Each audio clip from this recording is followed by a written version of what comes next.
Oke, welcome back to Dagelan Country Channel. Assalamualaikum warahmatullahi wabarakatuh. Selamat sore semua. Kali ini Dagelan Country berada di sebuah ketinggian jembatan penyeberangan Plaza Semanggi. Ya, dari sinilah kita akan melakukan siaran no live. Jadi situasi kendaraan di jalan tol ini terlihat padat merayap. Ya, tema kita kebetulan kali ini larinya ke kemacetan, macem-macem lah penyebab musababnya. Ya, langsung aja ya kita ngobrol-ngobrol. Mungkin kalian yang ada di dalam busway ya, sambil pakai headset lebih enak, atau kalian yang di rumah, di kantor, duduk-duduk ya kalau bisa sambil ngopi, apalagi kopinya kopi susu pakai es, nikmatnya minta ampun. Cailah sadap. Lagi-lagi kita dibuat puyeng, dibuat cemberut karena melihat banyaknya kemacetan di sana sini. Apa sih penyebabnya? Ya, penyebabnya dari jalanannya yang makin sempit, trotoarnya gede-gede juga, lebar-lebar gitu. Terus kendaraan satu sama lain kadang nggak mau mengalah, ingin dulu-duluan. Belum lagi kendaraan baru yang terus diproduksi, dan itu sah-sah aja mereka memproduksi. Kembali lagi kepada yang punya uang, ketika mereka sudah punya dua kendaraan, mobil, motor, tiga, masih mau nambah lagi. Ya itulah, semua nggak bisa disalahin ya, karena semua itu hak mereka. Nah, sekarang para insinyur, pakar transportasi, terus orang-orang yang bergelut di masyarakat di transportasi, ayo dong kita cari solusi untuk Jakarta, untuk menghilangkan kemacetan. Apa yang kira-kira aspek-aspek yang bisa dibuat? Ditambah lagi kemacetan tuh diperparah oleh galian-galian yang di sini digali. Jalan udah cakep-cakep ya, mulus gitu, digali entah apalah untuk keperluan yang pastinya ada kepentingan lah. Belum kelar yang ini digali, yang ono digali lagi. Aduh, yang ini ditutup, di belah sono lagi digali lagi. Aduh, kacau. Kalau kata ya IPARS, kacau. Gimana sih? Cuman ya mau gimana, memang ada kepentingan, bukan sengaja mereka gali-gali sembarangan, atau nggak ada proyek lah seolah-olah. Yang penting saat ini gimana kita mencari solusi yang tepat. Ya, apa aja tahap-tahap yang bagus untuk tuntaskan kemacetan di Jakarta.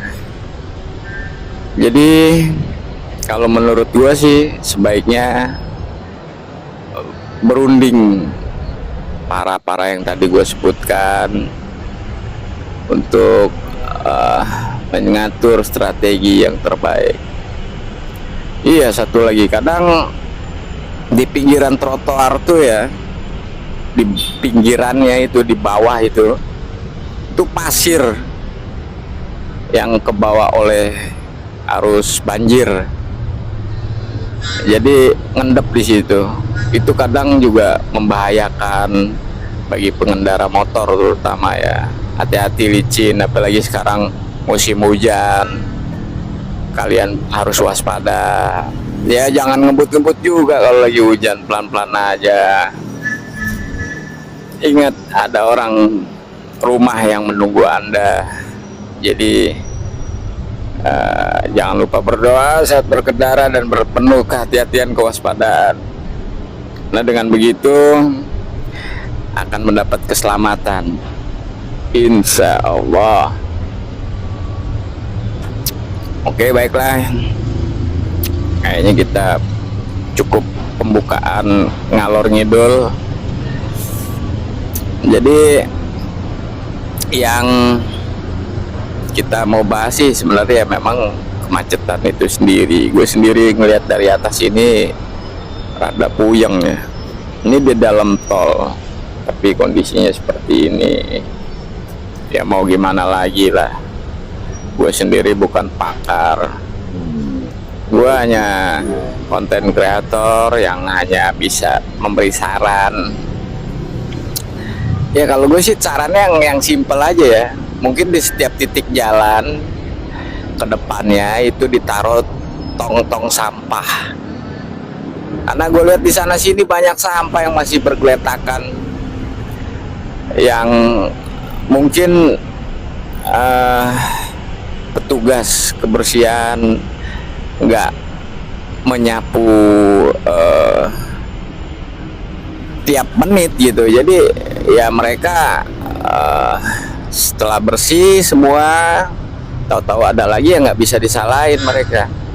Tapi yang jelas kitalah yang merubah kebiasaan-kebiasaan buruk.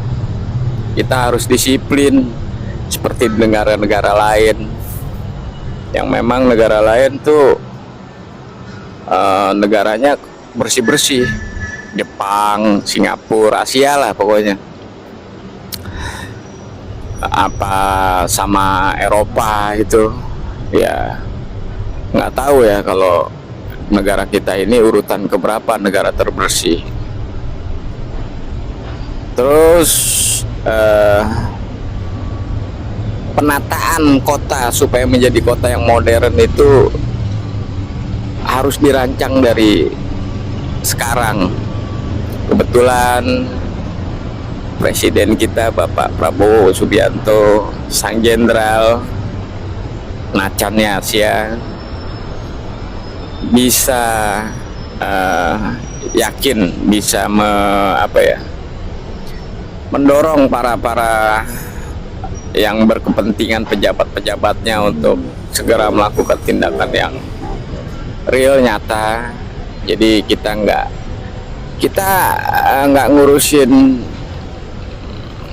yang lain dulu ya, yang ini dulu nih, yang masalah kemacetan. Kalau masalah pengangguran, masalah kejahatan kriminal di mana-mana itu nanti season ke berikutnya. Jadi balik lagi, Jakarta ini harus menjadi kota percontohan dibanding kota-kota lain. Kenapa? Ya karena di sini tuh beragam suku, beragam agama, beragam warna kulit ada di sini. Iya, bahkan turis-turis asing pun banyak yang tinggal di sini juga. Mereka ya bahkan sudah berganti negara, yaitu Indonesia, saking cintanya dengan keadaan di Indonesia. Jadi harus layaklah Indonesia jadi kota percontohan, kota modern. Ya, untuk warga Indonesia, saya sangat-sangat mendukung kalau kota ini ditata dengan baik, dan kitanya juga mau untuk ditata.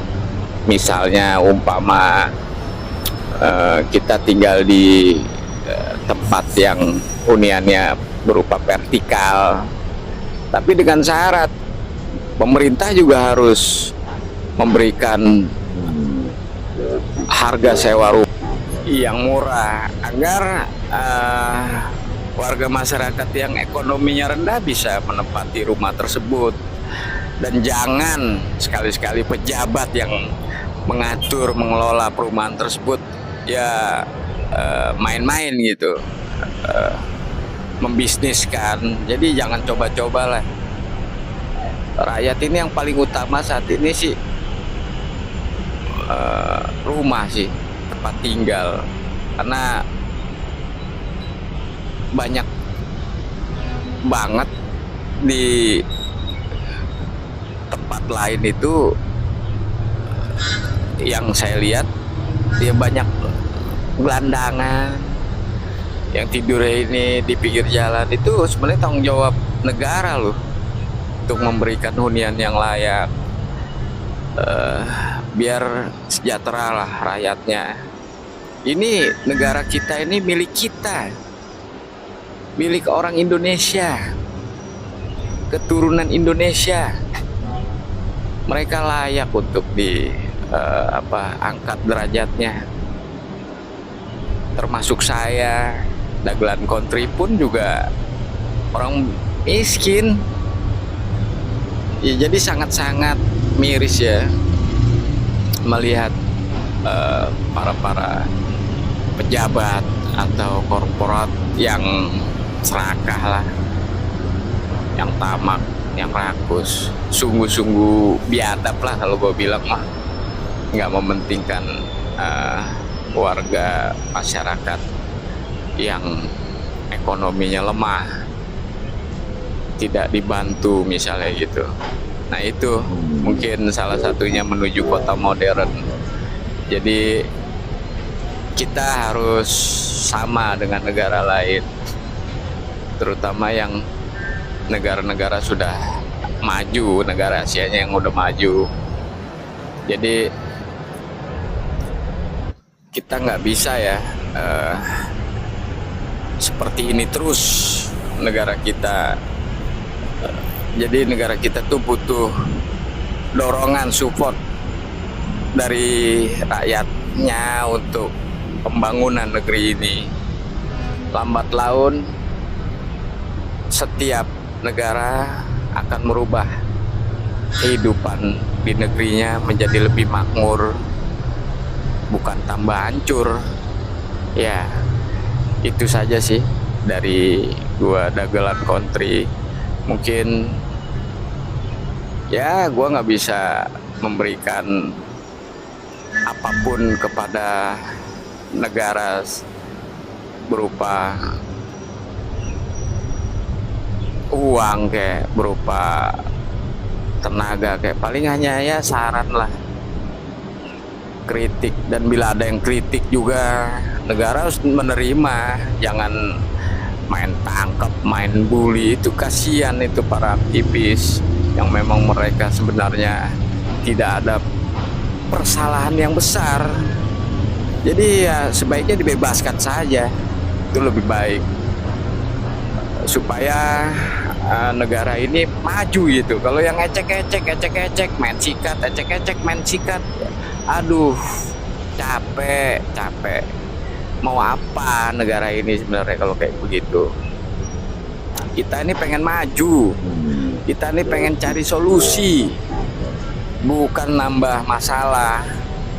Jadi sangat-sangat merugilah kalau di negara lain ya yang kayak begitu tuh, aktivis bersuara atau apa untuk keadilan, kebenaran, ya itu sah-sah aja, wajar aja. Bahkan nama mereka tanggapi dengan baik oleh pemerintahan ya. Jadi sekali lagi itu saja sumbang saran dari dagelan kontri di hari yang cerah ini. Sepertinya memang tidak hujan. Semoga kita semua dilindungi oleh Allah Subhanahu wa Ta'ala, Tuhan yang Maha Esa, dan diberi kesehatan selalu. Adios, amigos, wassalam.